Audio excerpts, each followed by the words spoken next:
Heureux de vous savoir nombreux au rendez-vous de cette session d'information sur Canal 3 BN. Voici les titres du journal. À peine 112 heures de mise en application et déjà la décision est rapportée. L'arrêté préfectoral sur la mesure de restriction de la circulation des taxis minibus en plein cœur de Cotonou est suspendu par une note du gouvernement. Dans ce journal, nous allons vivre l'ambiance qui prévoit actuellement sur les différents parcs aménagés pour accueillir les minibus à Vaudier puis à Gouingandan abattoir. À Cotonou, les enfants dénoncent le refus de reconnaissance légale des associations des moins de 18 ans en tant qu'organisation de la société civile au Bénin. C'est l'une des principales doléances formulées au préfet du littoral à travers le relais de plaidoyer sur les droits des enfants et des jeunes, une activité initiée par l'UNICEF afin d'amener les autorités à s'engager davantage pour la promotion des droits des enfants et des jeunes. Dans ce journal, nous ferons également un zoom sur le séminaire sur les techniques de planification et d'élaboration budgétaire communale. C'est une initiative de l'administration communale de Cotonou au profit des élus afin de renforcer leurs capacités. Un atelier qui fait suite à une série de formations dans le but de les préparer pour la dernière session ordinaire devant conduire à l'adoption du budget de 2022. Voilà pour les titres. Mesdames et messieurs, à nouveau bonsoir. Seulement 3 jours après la mise en application de l'arrêté préfectoral sur la mesure de restriction de la circulation des taxis minibus en plein cœur de Cotonou, une note du gouvernement vient suspendre la décision. À la suite de ce nouvel épisode, notre équipe de reportage est allée constater la mise en application de la nouvelle décision ministérielle et recueillir l'avis des conducteurs ainsi que celui des passagers. Nous allons suivre. Sur le parking de Vaudier, les conducteurs sont déjà informés de la décision du ministre de la décentralisation et de la gouvernance locale qui suspend l'arrêté du préfet portant réorganisation de la circulation des véhicules de transport de marchandises et d'usagers en direction du marché d'Antokpa. Mais ils poursuivent néanmoins leurs activités ici sans embûche.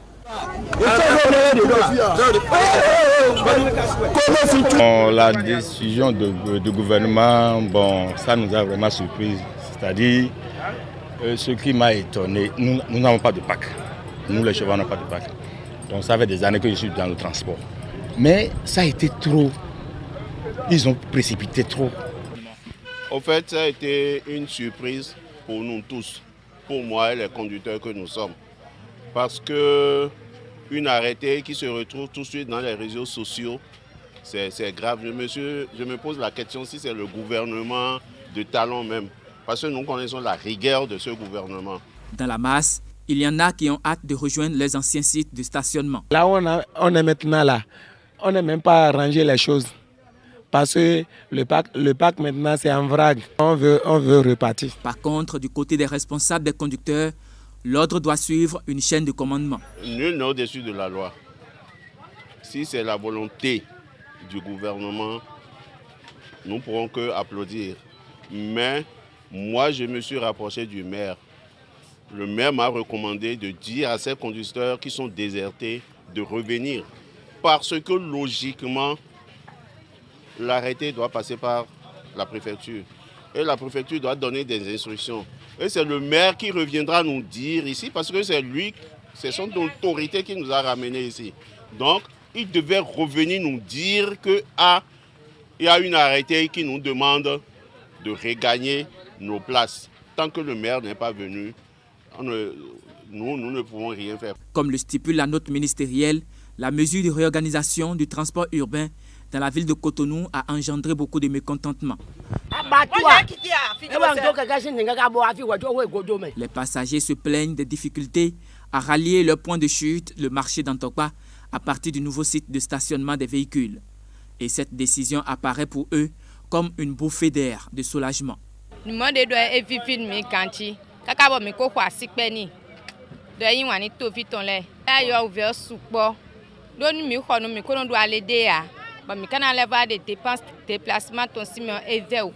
C'est pas une décision ça.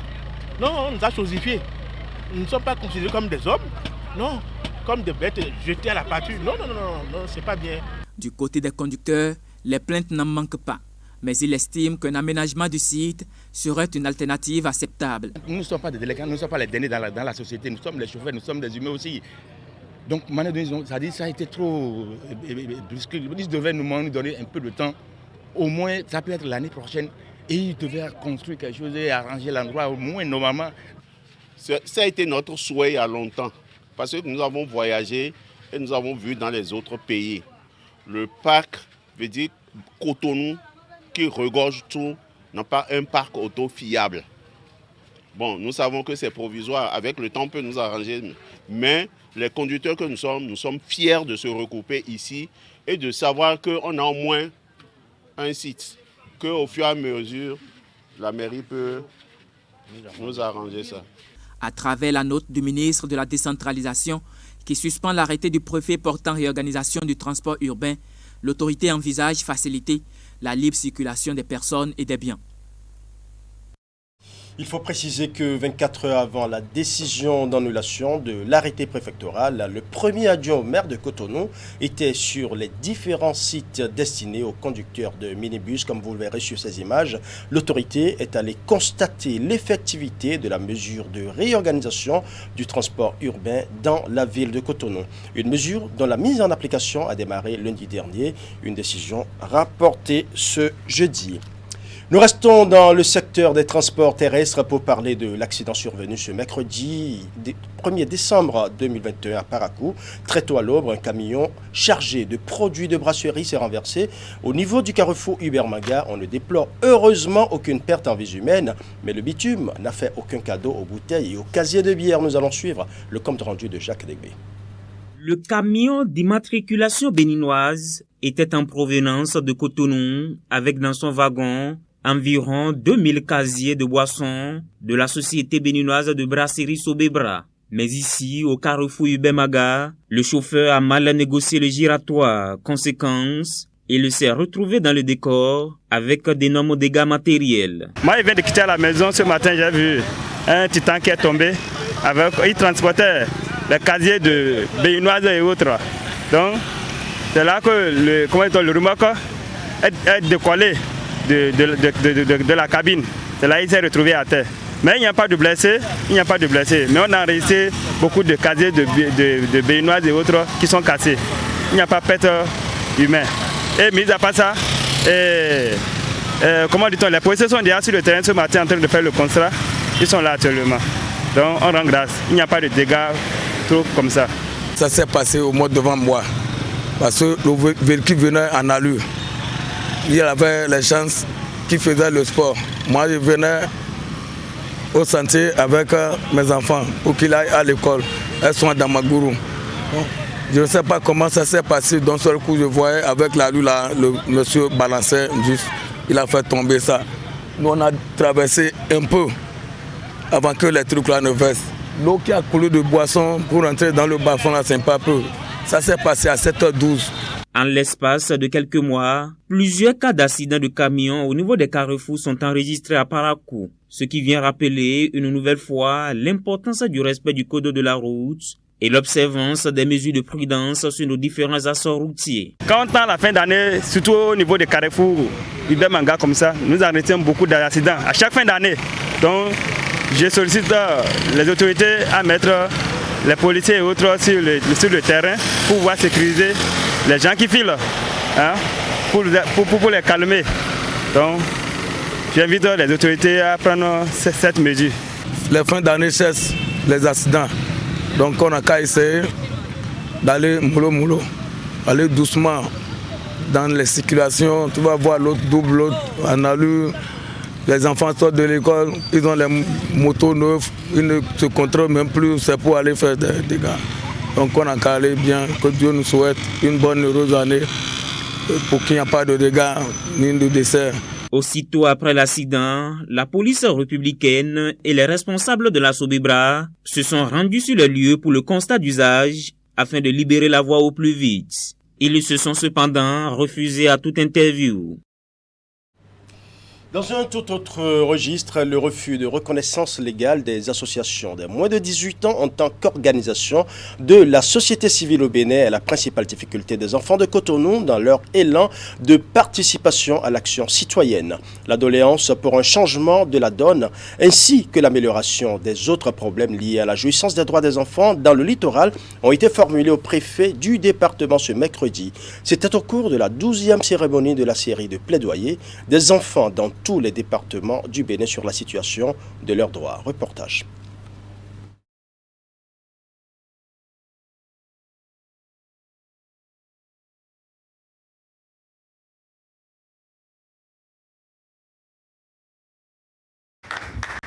Face à face, préfet du Borgou.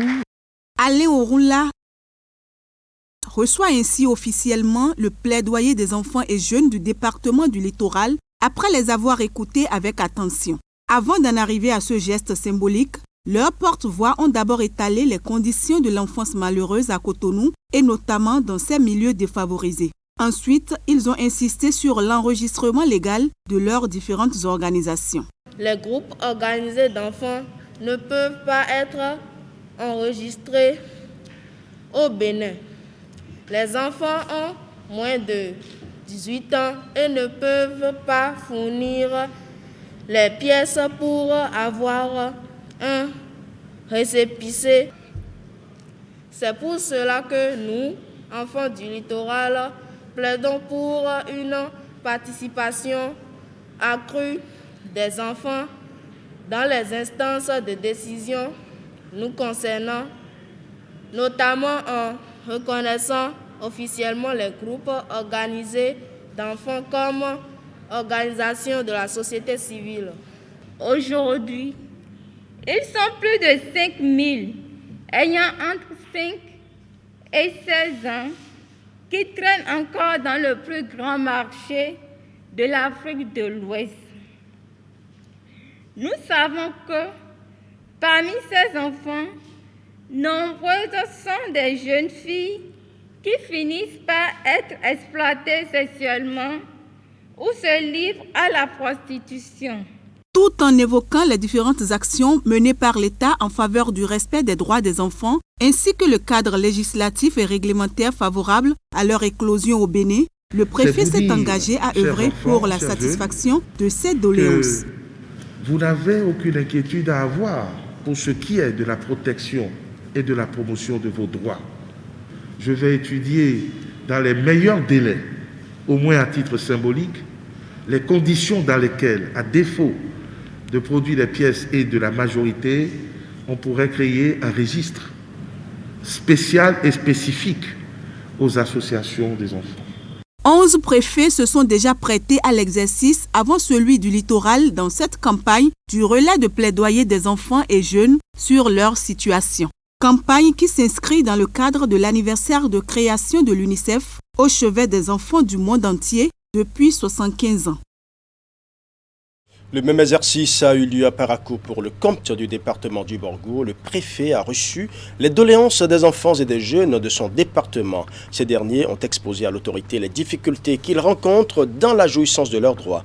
C'est un relais initié par l'UNICEF pour amener les autorités à mieux promouvoir les droits des enfants et des jeunes. Reportage. Face à face, préfet du Borgou et une délégation des enfants et jeunes du département. Les deux parties échangent sur les différents problèmes auxquels sont confrontés les enfants et jeunes du département dans la jouissance de leurs droits. C'est une initiative de l'UNICEF en marge de la commémoration des 75 ans de l'organisation, couplée avec la célébration de la Journée mondiale de l'enfance. C'est vraiment d'amplifier les messages des enfants et des jeunes et de créer ce dialogue entre générations, des enfants aux jeunes et aux adultes qui ont cette influence de pouvoir prendre des décisions en leur nom. Relativement aux requêtes des enfants et jeunes du Borgou, plusieurs besoins ont été soumis à l'autorité préfectorale, notamment la multiplication des séances de sensibilisation, la création des centres de rééducation des enfants, la mise en place d'un cadre de santé pour le bien-être des enfants et des jeunes du département. Du phénomène de la mendicité, je pense vraiment qu'il est temps que nous nous levions pour dire non à la mendicité dans notre département. Et quand on parle de santé sexuelle directement, peut-être que vous direz, nous sommes jeunes, mais c'est vraiment important pour nous. C'est important pour diminuer le taux de grossesse non désirée. Pour sa part, après avoir exprimé la gratitude de son département à l'UNICEF pour l'initiative, le préfet du Borgou a positivement reçu le plaidoyer des enfants. J'ai pris bonne note du plaidoyer que vous avez fait. Mon engagement à vos côtés reste entier et total, je vous en donne l'assurance. Et je voudrais une fois encore remercier l'UNICEF qui, dans le département, pour ne pas dire le Bénin, est quand même notre partenaire privilégié en ce qui concerne la promotion des droits de l'enfant. Je voudrais remercier encore l'UNICEF pour cette initiative, donc le déroulement de ce plaidoyer qui me donne encore l'opportunité, une fois encore, de réitérer mon engagement donc à vos côtés.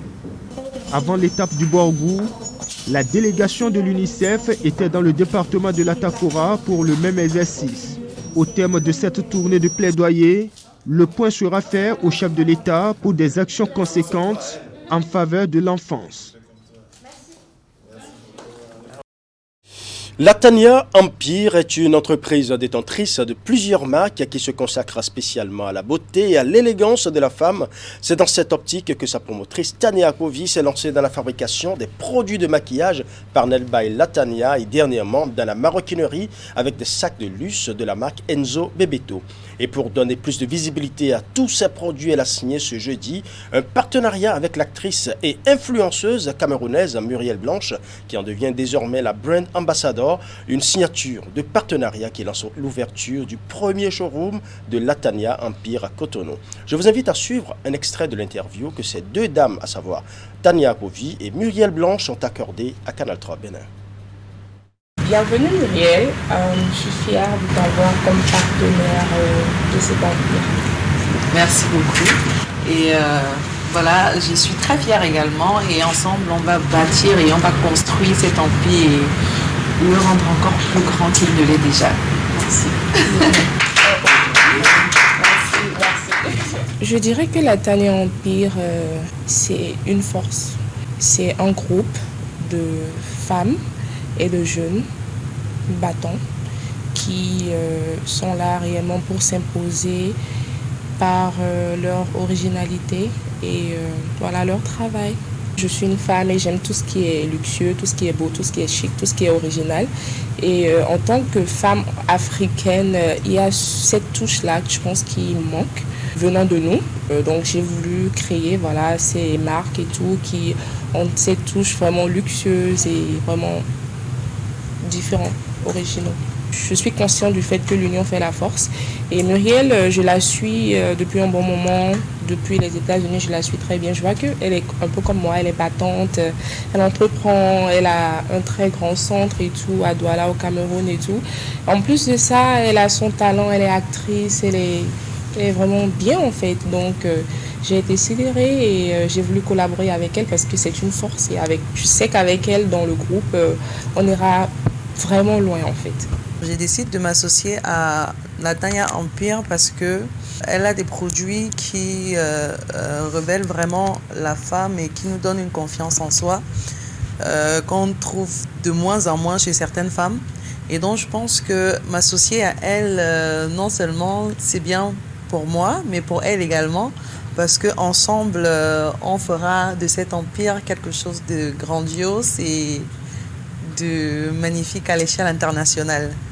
Mon secret, c'est juste d'être moi, d'être authentique et d'être heureuse.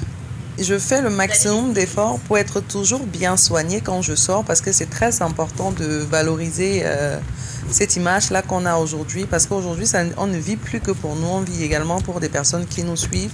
Et le fait de sortir toujours bien soignée, ça donne aussi, ça booste aussi beaucoup d'autres personnes qui sont un peu négligées de se mettre bien, d'être bien dans leur peau. Alors, quand Latania m'a contactée pour représenter son empire et ses produits cosmétiques, voilà, moi, je suis quelqu'un de très pragmatique et vraiment de très rationnel. Alors, il était important pour moi de tester d'abord les produits parce que je connais ma peau, elle est très délicate et je l'ai essayé pendant pratiquement 3 à 4 mois. Et voilà, j'étais très satisfaite de savoir qu'on peut avoir des produits de qualité également. J'aime être au top. Et être au top, c'est avoir de beaux accessoires. Avoir de beaux accessoires, c'est avoir un beau sac à main. Et j'aime les sacs à main de luxe. Et là, je suis tombée follement amoureuse de Enzo Bebeto. Déjà pour sa diversité et en plus pour son authenticité. Et voilà, et pour mieux en savoir plus sur ce partenariat, et bien évidemment, c'est retombé aussi bien pour les contractantes, mais aussi pour le pays respectif, et pourquoi pas pour toute l'Afrique. Nous recevons Muriel Lemeni Kamche, bonsoir. Bonsoir Yorish. Vous êtes beaucoup plus connue sous le nom de Muriel Blanche, en tant que c'est votre nom d'artiste influenceuse, vous êtes camerounaise. Comment se porte le Cameroun? Comment se porte mon cher et beau pays, le Cameroun? Ah oui. Le Cameroun d'ailleurs qui recevra la CAN en janvier 2022. Ah ouais. Le Cameroun de Roger Mila, de Samuel Eto'o. Samuel Eto'o d'ailleurs qui sera probablement le futur président de la FECAFOOT. Ah oui, oui là, le Cameroun se porte très bien. C'est dans le Cameroun se porte très bien. Et qu'est-ce qui justifie la présence de Muriel Blanche au Bénin? Déjà parce que j'aime beaucoup le Bénin, c'est la deuxième fois que je viens et c'est un pays qui est très très apaisant et reposant et les Béninois sont très accueillants également. Voilà. Et aussi parce que j'ai décidé de conclure un partenariat avec une grande dame, Latanya Akpovi, oui, Madame Latanya Akpovi. Et parce que elle m'a contactée pour apporter ma petite pierre à la construction de son empire, pour pouvoir participer à notre manière au développement de l'Afrique par les femmes et pour le monde. Donner plus de visibilité à ces produits. Exactement. Et dites-nous, en quoi consiste le travail que vous aurez à faire avec Latanya Empire? Voilà, déjà, il faut qu'on le sache, Latanya Empire, c'est une grande entreprise qui a beaucoup de marques. Et moi, les marques auxquelles je suis associée sont les marques de maquillage. Pernel, la marque de maquillage, parce qu'aujourd'hui, on se rend compte que les femmes ont besoin de plus en plus d'avoir confiance en elles. Et un tout petit coup de pinceau, parfois, peut faire tellement de bien et te mettre dans une certaine assurance, oui.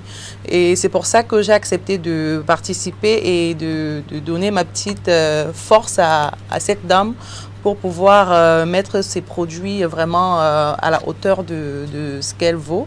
Et voilà. Un partenariat vient d'être signé avec Tanya Akpovi à travers Latanya Empire, qui s'est lancé dans la fabrication de produits cosmétiques. Pernel by Latanya d'ailleurs. Et dernièrement dans la maroquinerie avec des sacs de luxe de la marque Enzo Bebeto, dont vous avez parlé tout à l'heure dans l'élément. Oui. Quels sont les produits qui marquent votre association dans ce partenariat? C'est les sacs à main de la marque Enzo Bebeto. Parce que les femmes ont toujours besoin de cet accessoire-là. C'est le must pour la femme. Donc, une femme ne pourra jamais sortir sans son sac à main. Et avoir un sac à main de luxe, ça vient relever un peu et te distinguer un peu. Rajoute à la beauté, c'est nécessaire pour transporter. Exactement. Donc, ça relève un peu la beauté physique. Vraiment, ça donne de l'assurance. Quand tu portes un sac à main et que tu sais que ce sac à main là, c'est un sac à main vraiment qui est beau, tu te sens bien et tu as l'assurance pour commencer ta journée au calme. Voilà. Au-delà de la signature de partenariat, quelle sera la suite du programme puisque c'est la deuxième fois que vous êtes au Bénin? Voilà, demain j'ai un shooting photo matinal. Ensuite, je ferai un peu le tour de la ville pour visiter un peu le Bénin et rencontrer quelques-uns de mes fans, de ces personnes-là qui me suivent au quotidien de ce côté du Bénin. Ouais. Et après, à 16h, il y a l'ouverture du premier showroom de Latanya Empire. Ouais. Oui.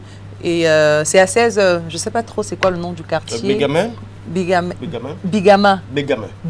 Voilà. D'accord. Donc, demain à 16h, je vous donne rendez-vous demain à 16h pour l'ouverture du showroom Latanya Empire. Voilà. Dites-nous, en tant qu'artiste influenceuse, vous avez certainement eu l'occasion de rencontrer quelques acteurs culturels béninois. Quels sont les quelques acteurs culturels béninois que vous connaissez déjà? Avec lesquels vous avez pris contact peut-être? Avec lesquels j'ai pris contact, il y a Faniko qui est un très bon ami à moi et qui a d'ailleurs joué dans une web-série qu'on a fait au Cameroun. Il y a Angéline Kidjo que j'aime bien. La diva. Oui, la maman. Zénap, que j'aime aussi beaucoup, que je suis beaucoup aussi également. Et c'est Simé qui chante super bien. Voilà. Dites-nous, pour travailler avec Muriel Blanche, comment ça se passe? J'ai une agence qui s'occupe de tout. C'est par eux que tout passe, c'est la Westside Corporation. Et c'est par eux que tout passe. Donc moi, je suis juste là, j'attends. Et puis voilà, quoi, ça vient me trouver. Donc en attendant de retrouver Muriel Blanche, nous allons déjà nous donner rendez-vous demain à Gbeigame à 16h à l'immeuble Guichet Soneb. C'est bien cela, je crois. Oui. Voilà, après le showroom, ce sera le lancement du showroom, du showroom Latania Empower. Voilà. Merci Muriel de rester avec nous rapidement, un mot avant de nous quitter.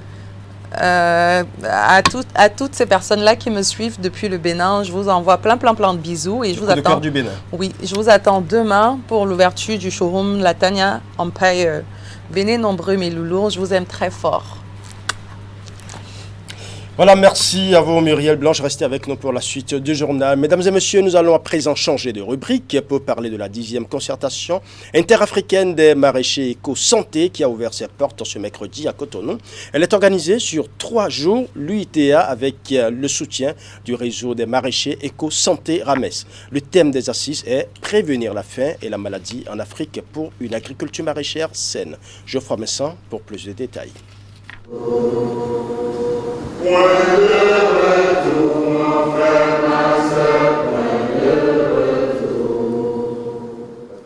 Rendez-vous annuel institué depuis 2010, la concertation interafricaine des maraîchers éco-santé s'ouvre en cette matinée du mercredi 1er décembre à Cotonou pour le compte de l'année 2021. Organisée et financée par l'UITA, l'Union internationale des travailleurs de l'alimentation, de l'agriculture, de l'hôtellerie-restauration, du tabac, du catering et des branches connexes, cette rencontre est à sa 10e édition. Une édition dont le thème central est « Prévenir la faim et la maladie en Afrique pour une agriculture maraîchère saine ».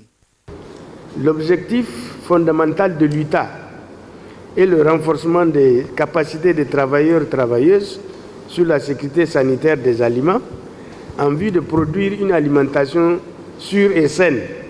Incontestablement, l'expérience éco-santé est porteuse de mutation et d'amélioration qualitative. C'est pour cela que je vous invite à suivre attentivement ces exposés et visites de terrain qui nous permettront d'améliorer et de renforcer nos connaissances dans un domaine aussi vaste qu'est l'éco-santé.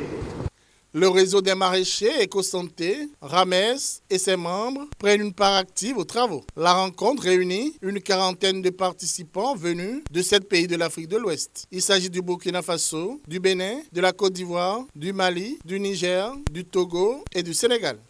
La longévité de notre population dépendra de chacun de nous. Du sérieux que nous mettons dans la production maraîchère, du sérieux que nous mettons dans les techniques culturelles biologiques. Nous devons alors œuvrer pour agrandir le cercle des maraîchers éco-santé et mettre effectivement en pratique toutes les formations que nous recevons lors de nos concertations. Je nous invite alors d'être présents de corps et d'esprit et surtout de prêter une oreille attentive aux différentes communications. On ne va pas faire tantôt la production conventionnelle, tantôt la production bio. On a fait le choix. On quitte définitivement la production conventionnelle. C'est ce que je retiens de ces engagements. Est-ce que je me suis trompé? 72 heures. C'est le délai que se sont donnés ces acteurs du maraîchage éco-santé pour une meilleure organisation en vue d'une production quantitative et qualitative à mettre à la disposition des consommateurs. Parlons à présent du séminaire sur les techniques de planification et d'élaboration budgétaire communale. C'est une initiative de l'administration communale de Cotonou au profit des élus afin de renforcer leurs capacités. Cet atelier fait suite à une série de formations dans le but de les préparer pour la dernière session ordinaire devant conduire à l'adoption du budget de 2022. Reportage. C'est un atelier de renforcement de capacité des élus de la ville de Cotonou sur les techniques d'élaboration du budget communal et sur les règles de la planification. Une initiative du premier responsable de la municipalité de Cotonou qui entend préparer les élus sur ces techniques avant l'ouverture de la 4e session ordinaire de l'année qui se penche sur le budget de la commune exercice 2022. Et pour le maire de la ville de Cotonou, ce séminaire est d'une importance capitale pour un budget communal objectif et répondant aux besoins des populations et aux défis du développement local. Dans le cadre de la coproduction qui devrait exister entre les conseillers, le conseil municipal et l'administration, Monsieur le maire, vous nous avez demandé de programmer, de prévoir au titre du budget 2021, les capacités de renforcement pour l'administration et les élus. Je voudrais déjà dire que cet atelier de renforcement devrait nous permettre d'harmoniser les points de vue. Messieurs les conseillers municipaux, mesdames et messieurs, je voudrais compter sur votre assiduité et votre pleine participation à ces échanges grâce à l'atteinte des résultats attendus. Vous convenez donc avec moi, tout ce séminaire capital est primordial en ce sens. Il nous donne l'occasion de nous approprier d'un certain nombre d'outils liés essentiellement à la nomenclature budgétaire des communes, afin que désormais nous puissions avoir une meilleure compréhension et mieux apprécier les documents budgétaires. Les experts ici présents auront donc la charge de nous présenter leur expérience en la matière. Les élus et cadres de l'administration municipale de Cotonou ont en effet eu droit à 3 modules de formation, à savoir importance et technique d'élaboration des outils de planification, les principes budgétaires des collectivités locales et la dissémination du budget de Cotonou exercice 2022. À la fin des travaux de ce séminaire de grand propos, le maire et son équipe se réjouissent de la qualité des communications qui ont meublé l'atelier des élus. Luc Setongi Atropo souhaite que la solidarité entre les élus continue pour favoriser une plus grande performance de la commune. Nous travaillons et fonctionnons comme s'il ne vient même pas venir d'horizon politique. Et donc ça ne se constate plus aujourd'hui. On travaillera au cours du mandat que cela ne se constate pas. Parce que la majorité n'est forcément pas source de vérité. Et quand ça se passe mal, on dit que les bilans ont commencé. Soyons prudents et vous verrez que nos bilans ne seront que positifs. Une fois encore, merci au cadre, merci au CC qui est là. Le séminaire de grands propos organisé par la mairie de Cotonou pour outiller les élus a été aussi l'occasion de présenter aux conseillers les innovations de la réforme structurelle de la décentralisation dans le processus budgétaire communal. Tout ceci pour renforcer les connaissances des élus sur les techniques d'élaboration du budget primitif de la commune, exercice 2022. Voilà, ce sera tout pour ce journal. Merci pour votre aimable attention. Tout le plaisir était pour moi de rester en votre compagnie. Bonne soirée chez vous.